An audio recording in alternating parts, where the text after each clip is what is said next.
it's really a movie that has really hit us all. So congratulations there. How does it feel to have worked on a light-hearted movie naman after such a heavy movie to do? Napaka-refreshing po ng pakiramdam.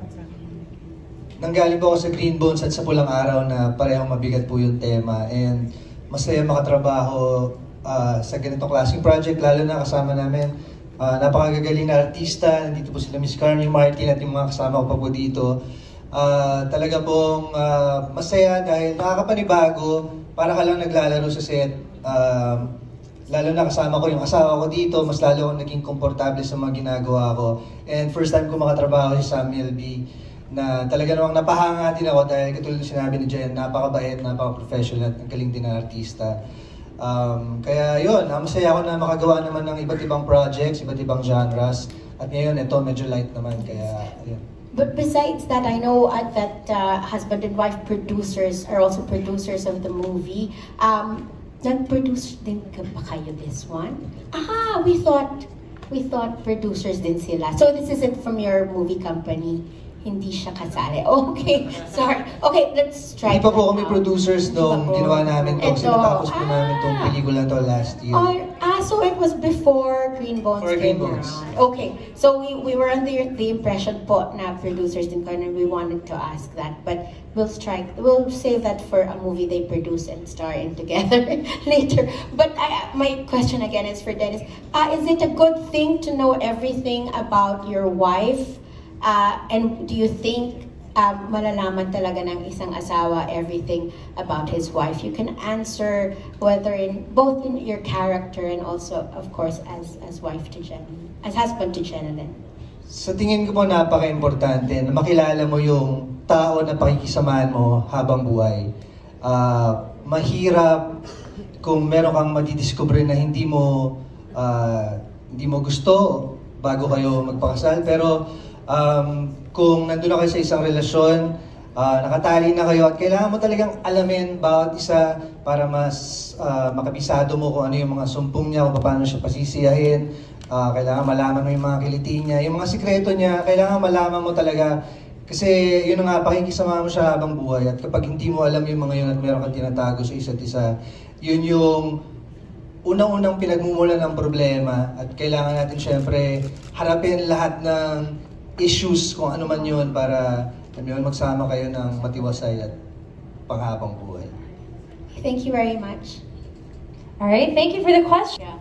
So my question is, well, we know this is a light-hearted comedy, but yeah, merong medyo cheating involved. So my question is like, what are your views regarding cheating? Does it start when you actually do it, or is merely thinking or desiring another person when you're in a relationship cheating?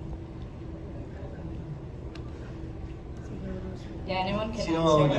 Kasi ako na lang po, gusto niyo ako pong sasagot? Hindi ko po gusto yung cheating po, kasi kapag nagtago po siya ng text message sa akin, cheating na yun. Ha? Hindi pala ako yung star, sorry. Sorry to the spotlight, sorry. Sige, ako muna. Para sa akin, temptation is always around. Especially with social media, you'll see pictures that'll create feelings, but do you act on them? I think is the real answer. So if you do act on them, that's cheating. If you are flirting, if you are leading someone on, that's emotional cheating.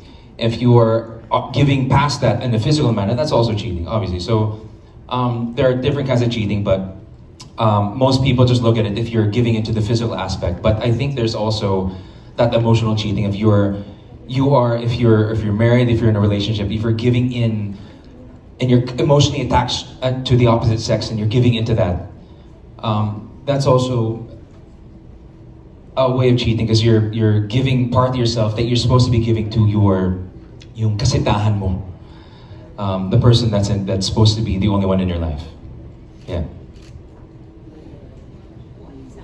So, ayan. I hope you're happy with the answer.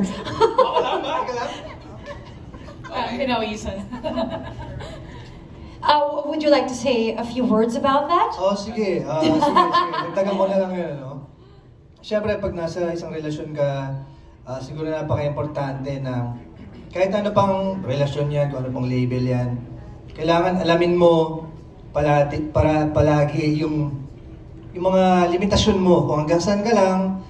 Dahil syempre kapag lumabas ka doon, lumagpas ka doon sa mga boundaries na yon, talagang magkakaroon ng problema. So alamin mo lang kung saan ka lulugar, umayos ka ng tama, at alamin mo muna yung mga consequences ng mga actions mo bago mo sila pag-isipang gawin talaga. Very wise. O, diba? I mean, I do know that the whole topic of cheating, especially, you know, you can see a little bit of that in the trailer and whatnot. You really, it gets triggering for some people. But I guess same question, but I'd like to hear from our supporting cast members. How about si Miss Carmi naman po? What can you say about the question? Honestly, been there, done that. Mas buhay naman. Medyo napagdaanan ko na yun, buti na lang tapos na. Pero na-experience ko na yan before about cheating. Pero syempre hindi ko na-share sa inyo. So much tea involved. Grabe, nakakatuwa.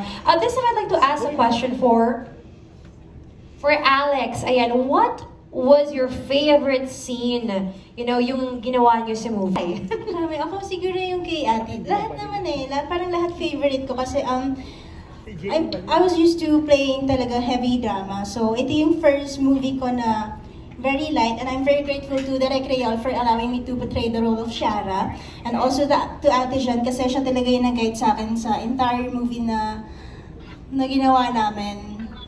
Hindi naman nung masyadong nahirapan kasi parang kay Ate Jan napaka-natural. Lahat ng scenes namin ni Ate Jan para lang kaming mag-sister-in-law talaga. So I think lahat favorite ko. There you go. Again, something to look forward to. Po na maka-eksena pang ating mga stars ng Everything About My Wife po. And thank you so much po sa tiwala po, Creation Studios po.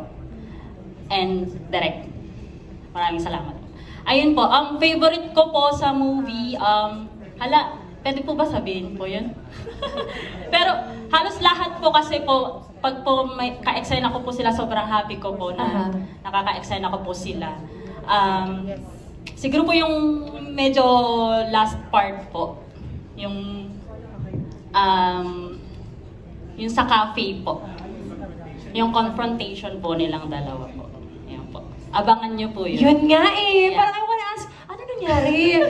But then again, that's why the movie is there. That's why there's a movie premiere. Nasa trailer po siya Oo, yung kanina, the last part, yung very dramatic. Oo. Yes. Nag-away kaya sila beforehand in real life? I don't know. Diba? So again, Everyone here, good afternoon po sa inyo lahat. Actually, this is my first press conference, so I'm kind of nervous. But yeah, thank you for that beautiful question. To be honest, I don't want to be spoiling anything sa movie. So guys, abangan nyo, February 26th, this will be a very good and funny movie. Thank you.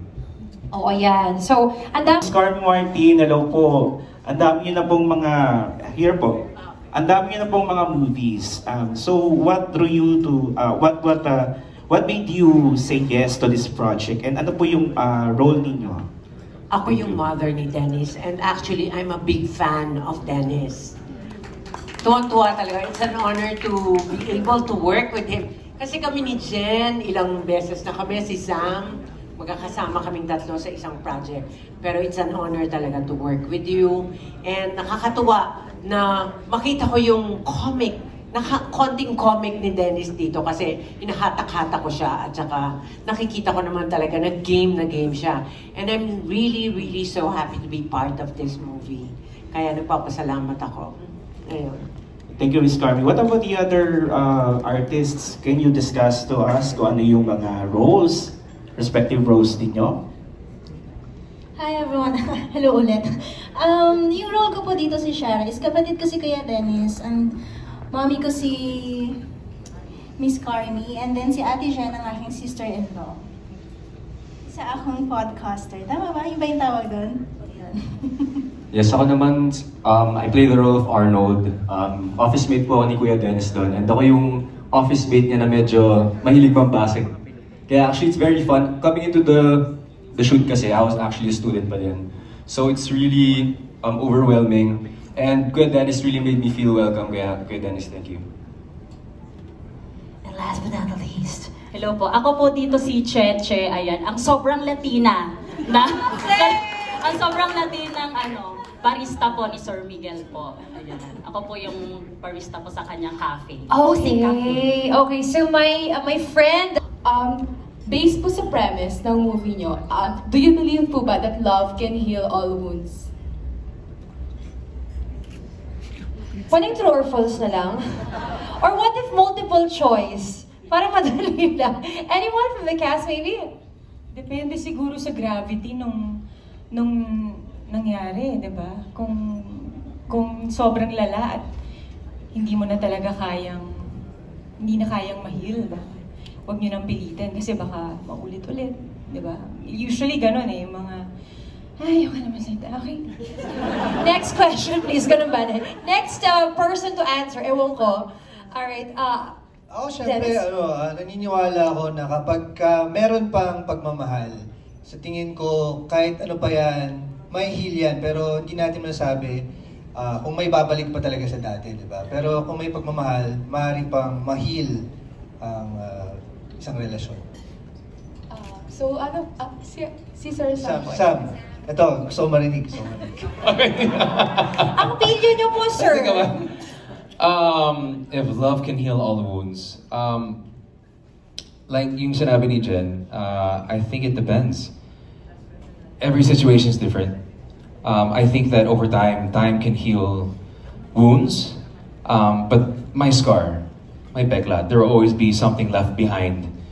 Whether it's a hugot that you always bring back if you could be triggered by, or a big lesson that you learned that made you grow. Well, normally that's what happens. It's a bigger lesson that comes out of it. But I think love will always prevail in the end. But there are different situations that, yeah, it's hard to say sa mga iba't ibang situations. But over time, it will heal. Yeah.